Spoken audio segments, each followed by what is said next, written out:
تیرا کلام رہے گا قائم پہاڑ جب نہ رہے خدایا، تیرے منہ کی ایک بات بھی ٹلے گی نہ چاہے کچھ بھی ہو، تیری مان دیے ہے زندہ سونے سے بھی قیمتی، میرا دل یہ دے گواہی ہے یہ کتاب عظیم، نازل کرے اپنا کلام شکستہ دلوں کو سکون ملے، تاریکی دور ہو میری راہیں روشن کر، دل اپنا کلام کثرت سے اے خدا بدل دے، رہائی دے کثرت سے پھل ملاؤ، کلام رہے گا قائم پہاڑ جب۔ عزیز ناظرین، میں ایاد ظریف آپ تمام دیکھنے والوں کو ہمارے روز کے بائبلی مطالعاتی پروگرام کی نئی قسط میں خوش آمدید کہتا ہوں۔ ناظرین، جیسا کہ آپ جانتے ہیں کہ اس پروگرام میں ہم بائبل مقدس کی تمام کتابوں یعنی پیدائش تا مکاشفہ تفصیلی مطالعہ پیش کر رہے ہیں۔ پچھلی قسط میں ہم نے پرانے عہد نامے میں سے آموز کی کتاب کا مطالعہ کیا جو انبیاء اصغر کی لکھی کتابوں میں سے ایک ہے، اور ہم نے آموز کی کتاب میں سے بائبل مقدس کی ان رویاؤں کے متعلق جانا جو خداوند نے آموز کو دکھائیں۔ یہ اسرائیل اور باقی قوموں کے خلاف عدالت کا پیغام تھا۔ خداوند نے آموز کو بھیجا کہ اسرائیل میں جا کر خدا کی عدالت کا اعلان کرے، اور ناظرین، آج کی قسط میں ہم نئے عہد نامے میں سے پطرس رسول کے دوسرے خط کا آغاز کریں گے۔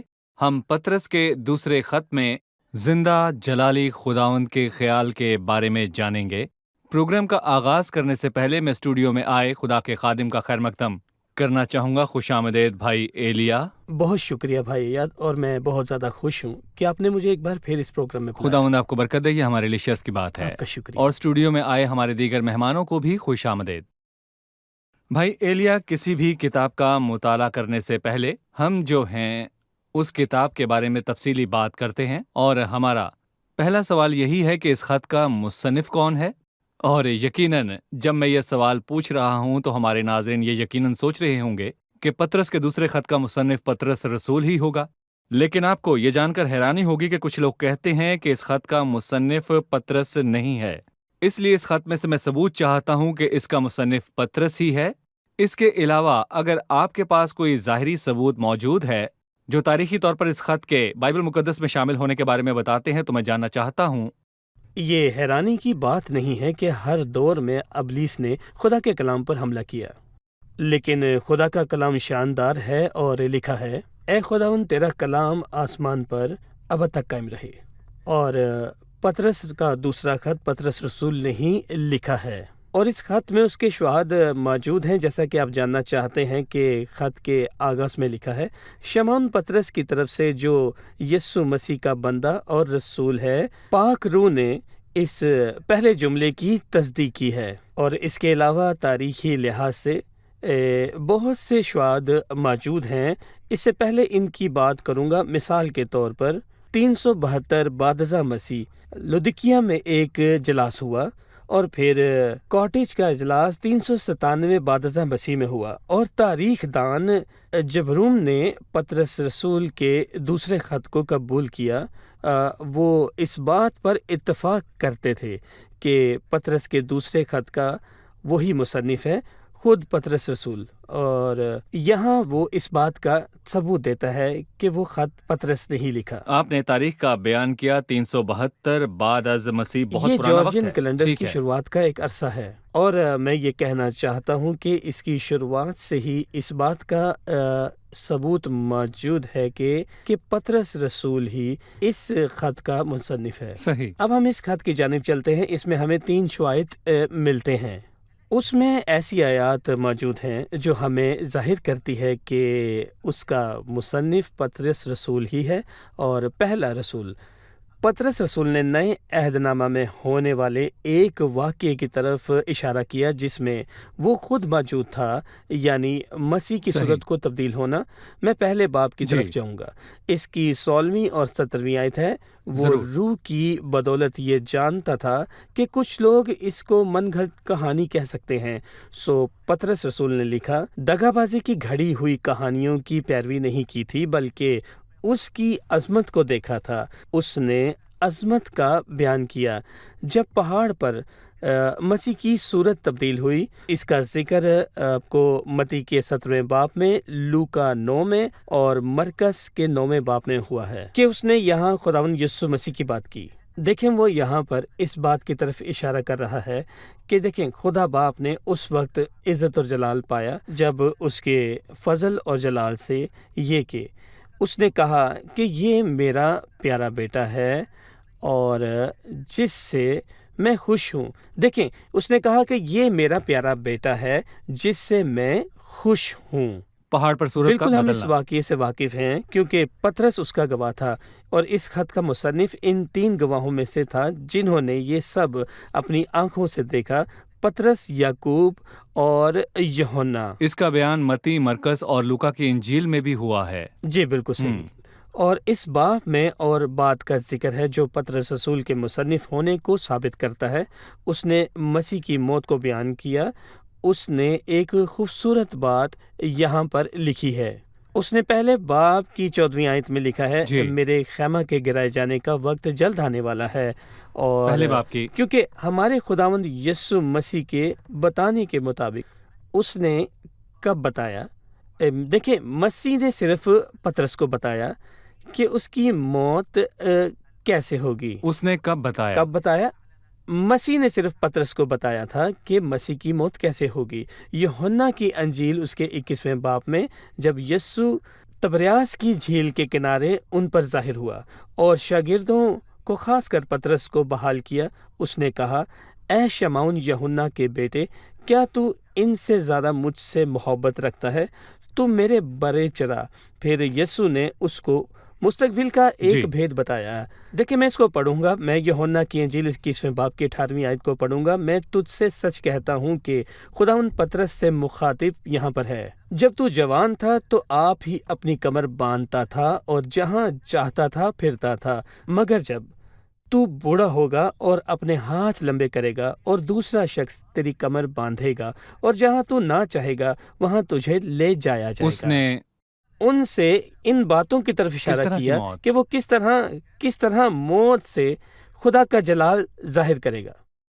اس نے ان سے کہا، کیونکہ ہمارے خداوند یسوع مسیح کے بتانے کے موافق مجھے معلوم ہوا کہ یسوع نے پطرس پر یہ سب ظاہر کیا تھا، اور یہ یسوع نے اس پر ظاہر کیا تھا۔ اور یہ دوسرا ثبوت ہے۔ دوسرا ثبوت یہ ہے کہ مسیح نے پطرس کو اس کی موت کے بارے میں بتایا۔ بالکل، یوحنا 21 میں اس کا بیان ہے۔ یوحنا 21 باب تیسرا اور آخری ثبوت جو یہ ظاہر کرے کہ پطرس رسول ہی اس خط کا مصنف ہے، وہ یہ کہ پطرس رسول نے اپنی موت کے لیے وہ لفظ استعمال کیا جو اور کوئی رسول استعمال نہیں کرتا، یعنی انتقال۔ اس نے اپنی موت کی بات کی، لکھا ہے، پس میں ایسی کوشش کروں گا کہ میرے انتقال کے بعد تم ان باتوں کو ہمیشہ یاد رکھ سکو۔ انتقال کے کیا معنی ہیں؟ دیکھیں اس کی موت، اس کے انتقال کا الفاظ کیوں استعمال کرتا ہے؟ یہاں پہاڑ کا لفظ استعمال ہوا ہے۔ اس نے پہاڑ پر یہ سنا، اس نے یہ لفظ سنا۔ صحیح۔ جب خداوند یسوع کے ساتھ ایلیا اور موسیٰ ظاہر ہوئے، یہ جلال میں دکھائی دے کر اس کے انتقال کا ذکر کرتے ہیں جو یروشلم میں واقع ہوا تھا۔ اور دیکھیں یہی 3 شواہد ہیں جس سے یہ ثابت ہوتا ہے کہ پطرس رسول ہی اس خط کا مصنف ہے۔ جی بہت شکریہ۔ پھر تیسرے باب میں لکھا ہے، اے عزیزو، اب میں تمہیں یہ دوسرا خط لکھتا ہوں، لہٰذا ہم نے جانا کہ یہ وہی مصنف ہے، اور اس سے ہم جانتے ہیں کہ اس نے تیسرے، چوتھے یا 5ویں خط کے نہ ہونے کی تصدیق کی۔ اس نے 2 ہی خط لکھے۔ اپنے دوسرے خط میں ہی اپنی موت کا ذکر بھی کیا، میرے خیمہ کے گرائے جانے کا وقت جلد آنے والا ہے، یعنی اس کے بعد تیسرا یا چوتھا خط نہیں لکھے گا تاکہ کوئی آ کر اس کے نام سے تیسرے خط کو شامل نہ کر سکے۔ پطرس رسول نے یہ خود لکھا کہ یہ 2 ہی خط ہیں۔ خدا کا شکر۔ بہت شکریہ۔ ابھی ہم ایک رپورٹ دیکھیں گے، پھر مطالعے کو مزید آگے بڑھائیں گے۔ پطرس رسول کے دوسرے خط کو بہت پہلے ہی کلیسیا نے سب کتب کی فہرست میں شامل کر لیا تھا، اور یہ 372 از مسیح میں لودوکیا کے اجلاس میں قبول ہوا۔ دوسری مرتبہ 397 بعد از مسیح میں کارٹیج کے اجلاس میں قبول ہوا۔ جروم نامی تاریخ دان نے پطرس کے دوسرے خط کو قبول کیا اور اس کو لاطینی ترجمے میں شامل کیا۔ کلیسیا کے بزرگوں میں سے ایک اوریجن نے اس کو قبول کیا، الیگزینڈرا کے بشپ کلیمنٹ نے اس کو قبول کیا اور اس پر ایک کمنٹری لکھی، اور کلیسیا کے کئی نامور مصنفین نے اس خط کی باتوں کو اپنی کتب میں درج کیا ہے، مثلاً جسٹن مارٹن، ارینیس اور روم کے بشپ کلیمنٹ۔ مارٹن لوتھر نے بھی اس خط کی تمام کتب میں شمار ہونے کو قبول کیا۔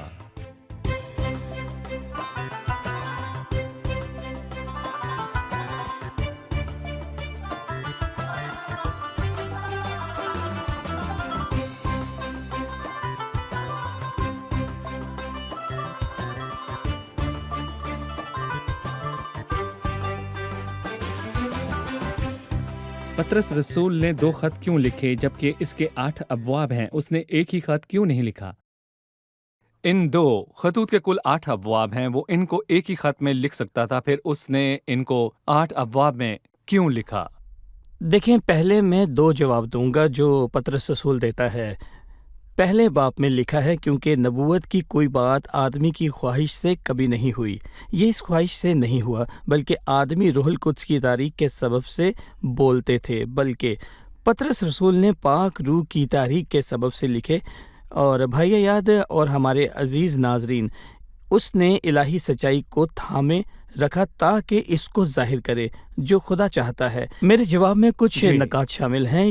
پہلی چیز، پہلے خط میں اس نے وہ کام پورا کیا جو خداوند نے لوکا کی انجیل کے 22ویں باب میں کہی، شیطان نے تم لوگوں کو مانگ لیا تاکہ گیہوں کی طرح پٹکے، لیکن میں نے تیرے لیے دعا کی کہ تیرا ایمان جاتا نہ رہے، اور جب تو رجوع کرے تو اپنے بھائیوں کو بھی مضبوط کرنا۔ دیکھیں، اس نے روح القدس کی تحریک سے پہلا خط لکھا اور ستائے جانے والے بھائیوں کو مضبوط کیا جو مسیح کے نام کے سبب سے مشکلوں کے دوچار تھے، تاکہ وہ ستائے جانے کے اس دور میں مضبوط اپنے دکھ اور مشکلات کا سامنا کر سکیں۔ اس خط میں دکھ کا لفظ بہت مرتبہ استعمال ہوا ہے، جبکہ دوسرے خط میں اس نے خداوند کا حکم پورا کیا۔ یوحنا کی انجیل اس کے 21ویں باب میں اس کو بحال کرنے کے بعد خداوند نے کہا کہ میرے برے چرا میری بھیڑوں کی گلہ بانی کر۔ خداوند کے لوگوں کی گلہ بانی کی اور ان پر الہی حقیقت ظاہر کی، خاص کر کے جھوٹے استادوں اور بدی کے خلاف تنبیہ کی، اور ہم دوسرے باب کے مطالعے میں سیکھیں گے کہ خداوند نے اس کی برداشت کی تھی اور خداوند نے اس کو کچھ کام سونپے۔ خداوند نے اس کو 2 کام سونپے، اپنے بھائیوں کو لوکا مضبوط 22 میں کرنا۔ مسیح کی مصلوبیت سے پہلے یہ ہوا، اور دوسرا یوحنا 21 میں مسیح کے جی اٹھنے کے بعد۔ میرے برے چرا۔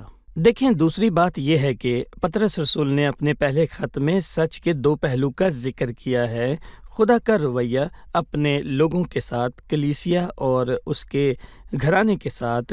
پطرس نے کلیسیا کو خدا کا گھرانہ کہا ہے، اس لیے پہلے خط کے پہلے باب کی 17ویں آیت میں ہم پڑھتے ہیں، صحیح۔ اور جبکہ تم باپ کہہ کر اس سے دعا کرتے ہو جو ہر ایک کے کام کے موافق بغیر طرفداری کے انصاف کرتا ہے، سو پھر آخر میں یہ یہاں پر لکھا ہے کہ وہ وقت آ پہنچا ہے کہ خدا کے گھر سے عدالت شروع ہوگی، خدا کے گھر سے، بالکل۔ لیکن دوسرے خط میں اس نے خدا کے اصولوں کا بھی بیان کیا ہے ساری دنیا کے لیے، بالکل، خاص کر کے جو برگشتہ ہوئے، اور خداوند یسوع مسیح کی آمد اور اس کے جلال کا بیان ہے۔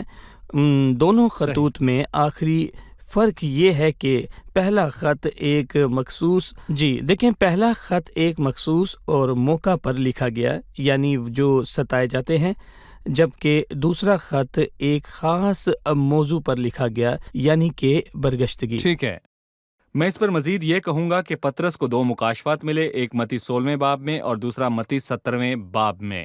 متی 17ویں باب میں اسے مبارک مکاشفہ ملا، میں اس پتھر پر اپنی کلیسیا بناؤں گا اور عالم ارواح کے دروازے اس پر غالب نہ آئیں گے۔ پہلے خط میں کلیسیا کا بیان ہے، خداوند نے اپنے گھر کو بنایا، لیکن متی 17ویں باب میں قدرت اور جلال میں خداوند یسوع مسیح کی آمد کا ذکر ہے۔ یہ 1000 سالہ بادشاہی کی طرف اشارہ ہے، جو کہ ہمارے دوسرے خط کا موضوع ہے۔ بے شک خدا کا کلام شاندار ہے۔ ہم یہ نہ سوچیں کہ پطرس کے خطوط کی تعداد کیا ہے، بلکہ آدمی روح القدس کی تحریک کے سبب سے خدا کی طرف روح سے القدس کی تحریک کی بولتے سبب تھے۔ سے۔ ٹھیک ہے، بالکل۔ اب ہم ایک بنیادی سوال کی طرف چلتے ہیں۔ جیسا کہ آپ نے بتایا کہ پطرس رسول کے خط لکھنے کا ایک مخصوص انداز تھا، یعنی نئے عہد نامے میں مثال کے طور پر ہمارے پاس کچھ نمایاں مصنفین ہیں، جیسے یوحنا نے خط لکھے، پولس نے خط لکھے، پطرس نے خط لکھے۔ ہمیں بتائیے کہ ہر مصنف نے اپنے خط میں کون سے خیالات قلم بند کیے؟ پطرس کی تحریر کا مرکزی موضوع کیا ہے؟ یوحنا کا مرکزی موضوع کیا ہے؟ پولس کا مرکزی موضوع کیا ہے؟ دیکھیں، پالوس رسول نے ایمان کے بارے میں بات کی، پطرس رسول نے امید کے متعلق لکھا، اور یوحنا رسول کا مرکزی موضوع محبت ہے۔ صحیح۔ سو ہر کوئی ان تین چیزوں کی ہی بات کرتا ہے۔ دیکھیں، لکھا ہے کہ غرض، ایمان، امید، محبت، یہ تینوں دائمی صحیح۔ ہیں۔ پالوس رسول کی تحریک میں الہی ارادے کا بیان ظاہر ہے۔